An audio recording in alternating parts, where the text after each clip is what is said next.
పోతున్నాడు, వాళ్ళ దాని మీద ప్రభుత్వాన్ని ప్రశ్నిస్తున్నాడు. ఏదైతే ప్రతిపక్ష పార్టీ ఉంటుందో దానికి 100కి 100% న్యాయం చేస్తున్నారు. నిన్న దర్శి, ఏమిటి దర్శిలో జగన్మోహన్ రెడ్డి గారు పోయింది? ఇప్పుడు ఏమైనా ఎలక్షన్స్ ఉన్నాయా? ఇప్పుడు ఏమైనా ఓట్లు అడగడానికి పోయారా? కాదు. ప్రజల సమస్య మీద గళం విప్పడానికి, రైతులు పక్షాన నిలబడి పోరాటం చేయడానికి దర్శికి పోయి అన్యాయమైన రైతన్నలకు నిలబడాలి, పొగాకుకి మద్దతు ధర ఇప్పించాలని అక్కడికి పోయారు.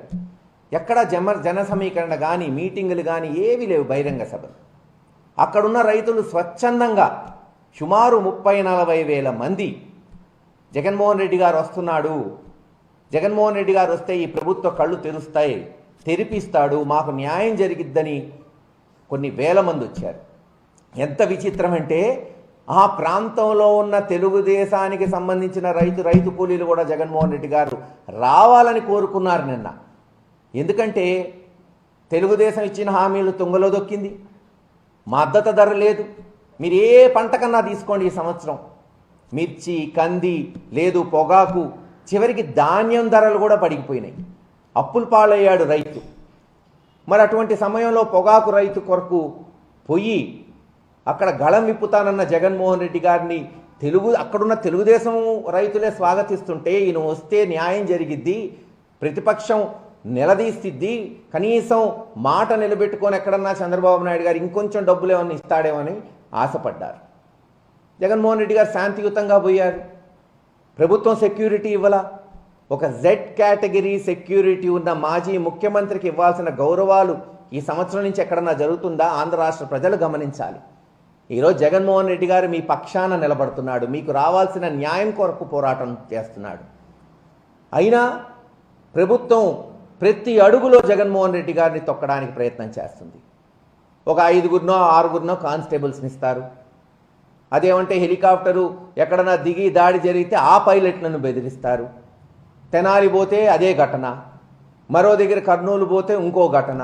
నిన్న దర్శిలో ఏం జరిగింది? 40,000 మంది రైతులు స్వచ్ఛందంగా వస్తే తెలుగుదేశం విధ్వంసం చెయ్యాలి, ఫ్రాక్షనిజం మెంటాలిటీతో ఎలాగన్నా గొడవలు సృష్టించాలని ఒక 20-30 మంది తెలుగుదేశానికి పార్టీకి సంబంధించిన మహిళలు అవ్వచ్చు, ఒకళ్ళిద్దరు రైతులు అవ్వచ్చు, దారిలో నిలబెట్టి వాళ్ళ చేత 30,000 మంది మీద రాళ్ళు వేయిస్తారు.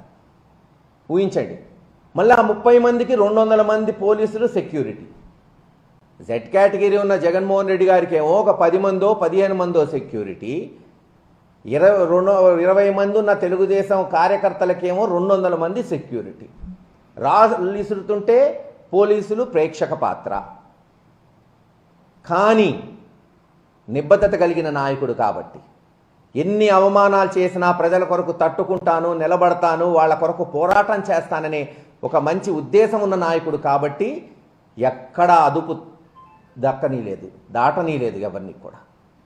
ఊహించండి, 30,000 మంది 40,000 మంది దాడి చేస్తే 20 మంది పరిస్థితి ఏమవుతుంది? బహుశా తెలుగుదేశం నాయకులు దాడి జరగాలని కోరుకున్నారు. ఎలా ఉందంటే ఈరోజు తెలుగుదేశం పరిస్థితి, పోతే పోని మా కార్యకర్తలు 2-3 చనిపోయినా పర్లేదు, జగన్మోహన్ రెడ్డి గారి మీద బురద జల్లాలి, ఆయనకి ఏదో ఒకటి ఆపాదించాలి, ఎక్కడ ఆయన పోయి పోరాటం చేసినా ఒక కాంట్రవర్సీ సృష్టించాలి, మ్యానిపులేట్ చేయాలి, రాజకీయాల్ని ఎలాగలాగా దుమ్మెత్తిపోయాలి.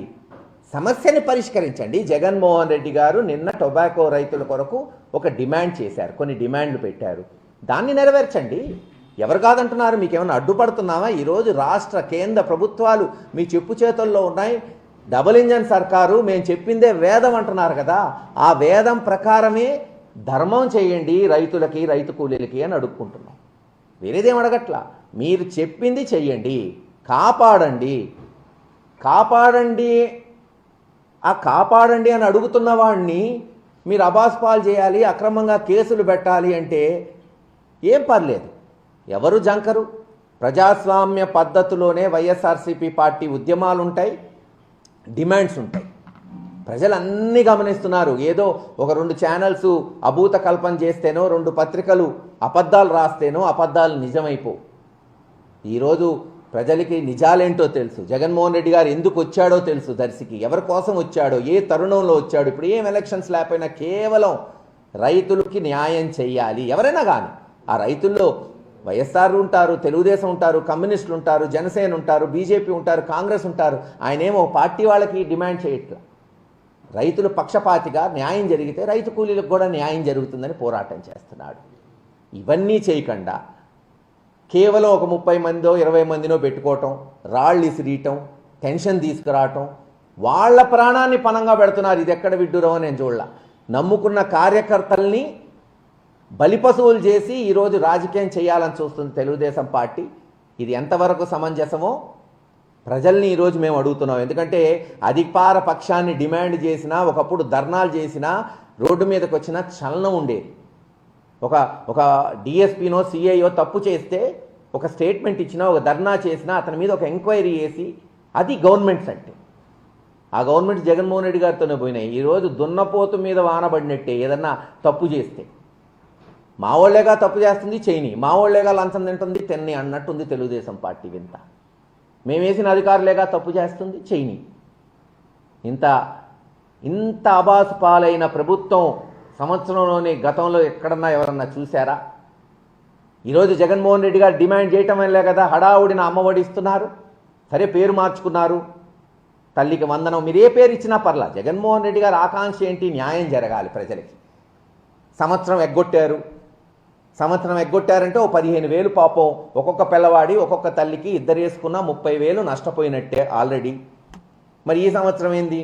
87 లక్షల మంది పిల్లలుంటే మీరు 67 లక్షల మందికి ఇస్తారంట. అంటే దాదాపు 20-25% మందికి కోత పెట్టారు. మరి ఆ 20 లక్షల మంది పిల్లల భవిష్యత్తు ఏంది? ఫీజు రీఎంబర్స్మెంట్ ఎప్పుడు ఇవ్వబోతున్నారు? కొన్ని లక్షల మంది ఈరోజు ఇంజనీరింగ్ డిగ్రీ చదువుకుంటున్నారు. అయ్యో అనవసరంగా జగన్మోహన్ రెడ్డి గారిని ఓడించామే, ఆయన ఉండుంటే మా ఫీజులు వచ్చేవే అని ఈరోజు బాధపడుతున్నారు.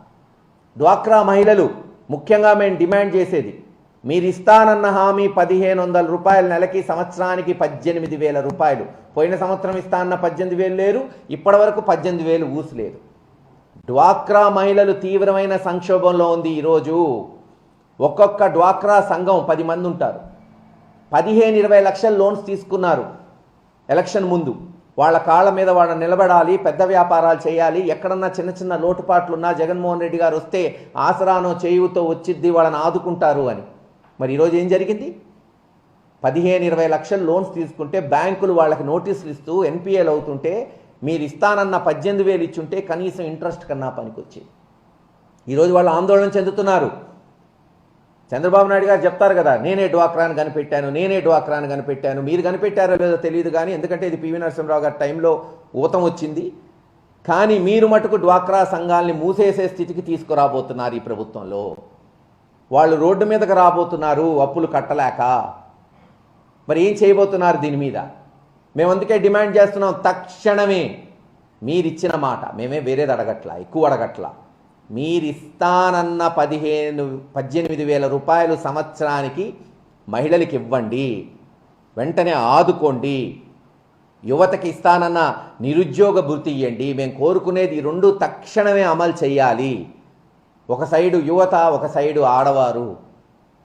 వాళ్ళ కడుపు కొట్టిన వాళ్ళు బతికి బట్టగట్టినట్టు చరిత్రలో లేదు. ఆ చరిత్రహీనులు మీరు కావద్దు. దయచేసి వెంటనే ఈ 18,000 రిలీజ్ చేయాలి, నిరుద్యోగ భృతి రిలీజ్ చేయాలి. ఇప్పటికన్నా ఈ చిల్లర రాజకీయం ఆపేయండి.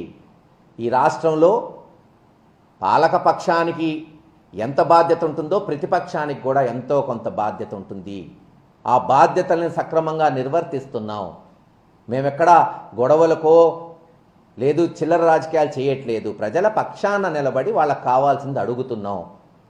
మీరు మా గొంతు నొక్కాలని చూసినా నొక్కలేరు. దట్ ఈజ్ జగన్మోహన్ రెడ్డి గారు. ఆనాడు కేంద్ర ప్రభుత్వంలో ఉన్న సోనియా గాంధీ గారి వల్లే కాలేదు, ఈరోజు మీ వల్ల అసలు కాదు.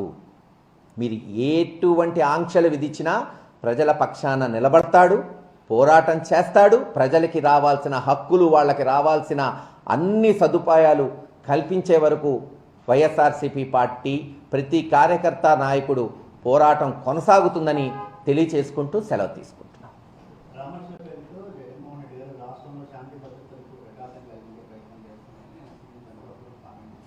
చెప్పండి, శాంతి భద్రతలకి ఎలా విఘాతం? నిన్న దర్శే తీసుకుందాం. దర్శిలో ఆయన వస్తున్నాడని కొన్ని వేల మంది రైతులు వచ్చారు. దేనికి వచ్చారు? వాళ్ళు ఏమన్నా ఓటు లేదు రాజకీయాల కొరకు వచ్చారా? కాదు. మాకు రావాల్సిన గిట్టుబాటు ధర వస్తుంది అని వచ్చారు, అడగడానికి వచ్చారు. అడగడానికి వచ్చినోడు తప్పేం చేశాడు చెప్పండి? అడిగారు, పోనీ వదిలే, నువ్వు ఇస్తావా లేదా అది తెలుగుదేశం వాళ్ళ విచక్షణకే వదిలేద్దాం. వ్యవసాయం దండగా అని నమ్మిన పార్టీ అది, ఇవ్వరు, తీసేయి.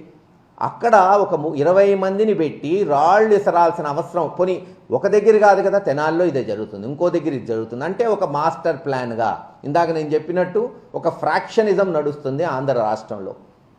ఫ్రాక్షనిస్ట్ ఆలోచనతో అవతల ప్రతిపక్షాన్ని అణగదొక్కాలి, ఆధిపత్య పోరు చేయించాలి, అక్రమంగా కేసులు పెట్టాలి, పెడితే వీళ్ళు బయటకు రారు, అడగరు, ప్రజల పక్షాన నిలబడరు, మేమెటు ఇచ్చేది ఇవ్వం.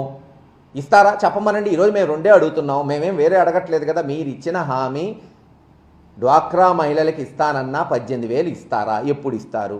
నిరుద్యోగ భృతి ఎప్పుడు ఇస్తారు? అమ్మఒడి 67 లక్షలు అంటున్నారు, అది సరిపోదు, 87 లక్షల మందికి ఇవ్వాలి, ఇస్తారా ఇవ్వరా? అన్నదాతకి ఎప్పుడు ఇస్తారు?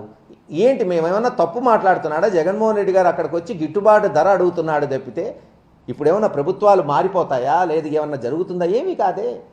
ఒక ప్రతిపక్ష నాయకుడిగా ప్రజల పక్షాన నిలబడుతున్నాడు అంతే.